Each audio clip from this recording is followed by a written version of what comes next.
There are many brutal real-life incidents that surpass even the most shocking films. Many movies have been made based on such true stories. Today, I will present one such film, a movie that shook an entire nation upon its release. People took to the streets in protest. The brutality of this incident is heartbreaking. If you are someone with a soft heart, I would advise you not to watch today's video. Once you learn the true story behind this film, a chilling emptiness will take over and a deep sense of sorrow will settle in. But for those who choose to stay with us, let's begin. Stay with us until the very end of the video.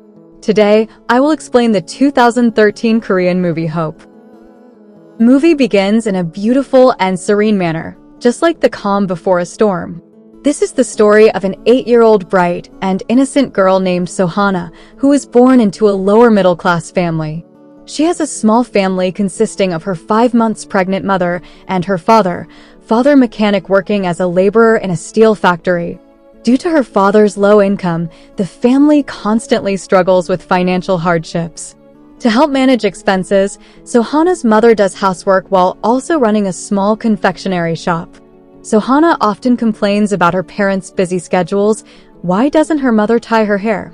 Why doesn't her father take her to school?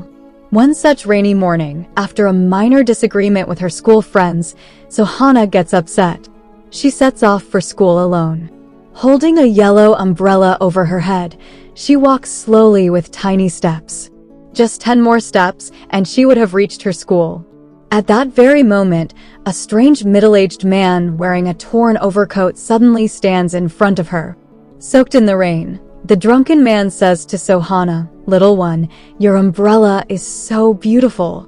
Can you lend it to me until the end of the street?"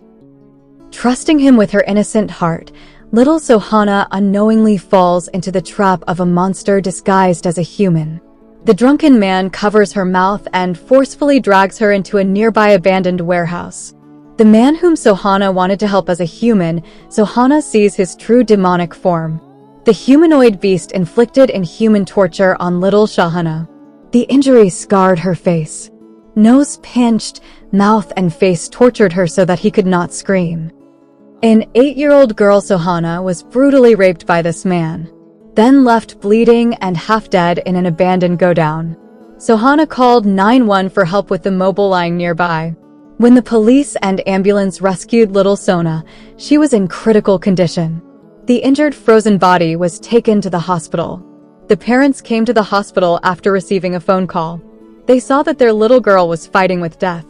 After being taken to the operation theater, So-hana's condition worsened due to heavy bleeding. Doctors told her parents that it would not be possible to save So-hana unless the last part of her esophagus was cut. A part of So-hana's body is thrown away to save the body. An artificial anus is created and the bag is hung from one side of the abdomen. So-hana was crippled for life. This sad feeling upsets So-hana's parents. Beyond all the brutality, when the police asked for a statement, So-hana had to give a statement as she lay on the bed of the ICU without regaining consciousness.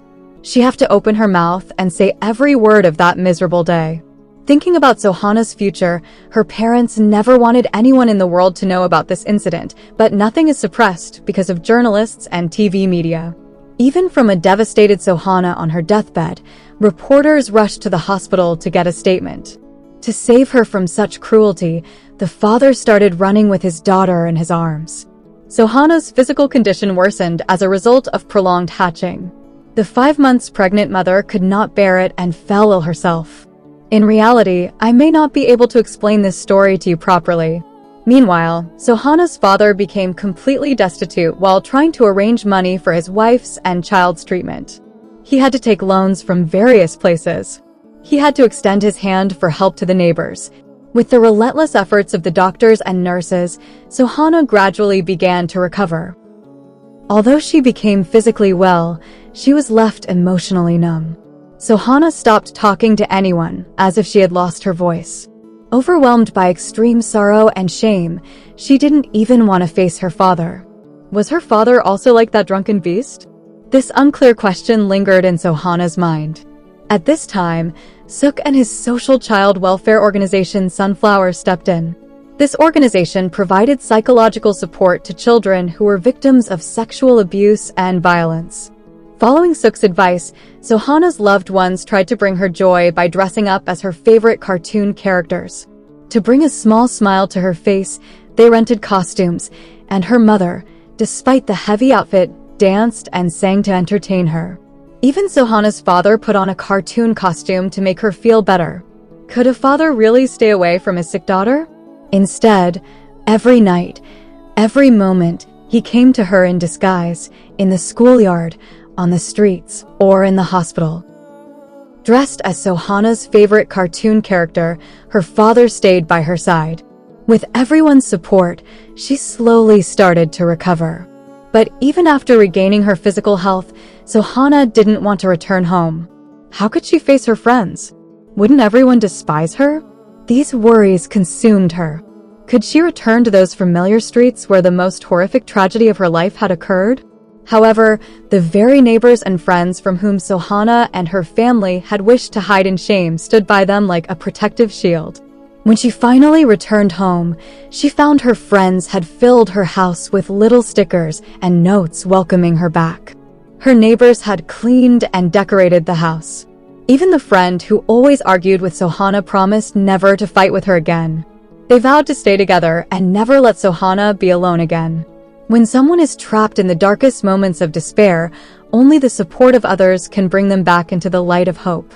On the other hand, the demon rapist was caught in So-hana's statement, who has been in jail for many years before. He was arrested from his home. Evidence of So-hana's rape was found in a dustbin nearby. So-hana's blood stains on it. In the deposition, he completely denied the rape. According to the evidence of the accused, he was completely drunk.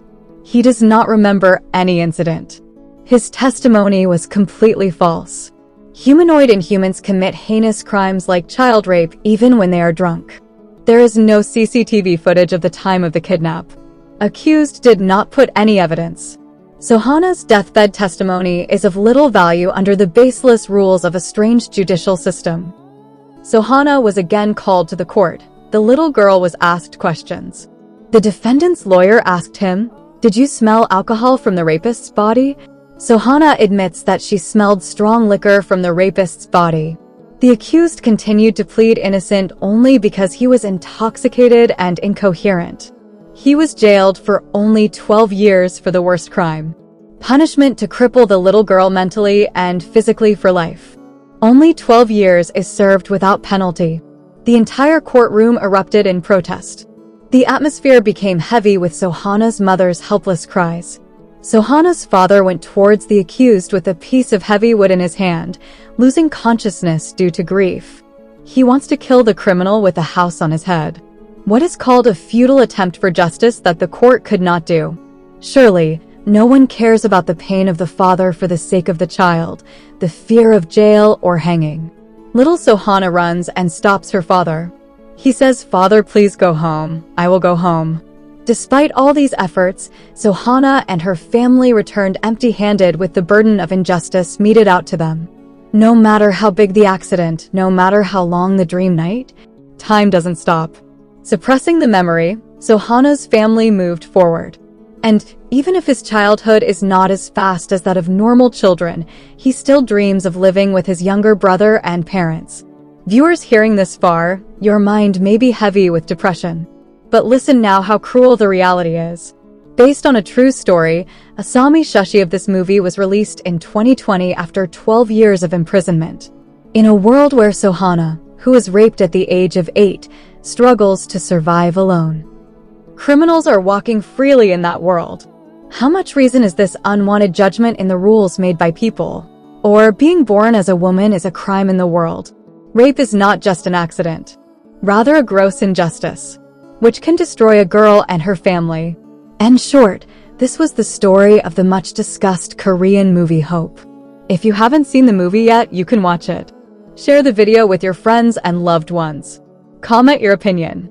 If you like the video, please subscribe the channel. See you later with one such video. Until then, everyone will be fine. Allah Hafiz.